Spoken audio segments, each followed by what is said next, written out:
അസ്സലാമു അലൈക്കും. ഇന്നലെ ഞാനൊരു വീഡിയോ ചെയ്തിരുന്നു ദുബായ് എമിഗ്രേഷൻ അപ്ഡേറ്റ് എന്ന രീതിയിൽ. ആ ഒരു വാർത്ത GDRFA ഡിനേ ചെയ്തിരുന്നു എന്നുള്ള കുറേ ആൾക്കാർ എന്നെ ചോദിച്ചിരുന്നു. അപ്പം ഞാൻ വ്യക്തമാക്കിയാണ്, ഞാൻ ചെയ്ത വീഡിയോ അല്ല ഡിനേ ചെയ്തത്. സോഷ്യൽ മീഡിയയിൽ പ്രചരിക്കുന്ന ഈ 2-3 പോസ്റ്റർ, ഇതുപോലുള്ള പോസ്റ്ററുകളാണ് അവർ ഡിനേ ചെയ്തിരിക്കുന്നത്. കാരണം ഞാൻ ഇന്നലെ പറഞ്ഞിരിക്കുന്നത് GDRFAയുടെ പുതിയ റെസൊല്യൂഷൻ പ്രകാരം 88/2022 ആൻഡ് റെസൊല്യൂഷൻ നമ്പർ 18/2024 പ്രകാരം വന്ന പുതിയ അപ്ഡേറ്റ് ആണ്.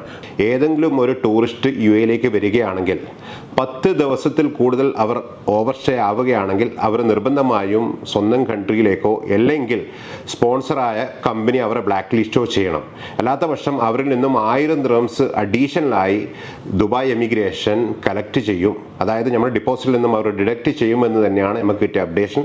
അത് വാലിഡ് ആണ്. ഇന്നലെ പ്രചരിക്കുന്ന വാർത്തകൾ തെറ്റാണ്.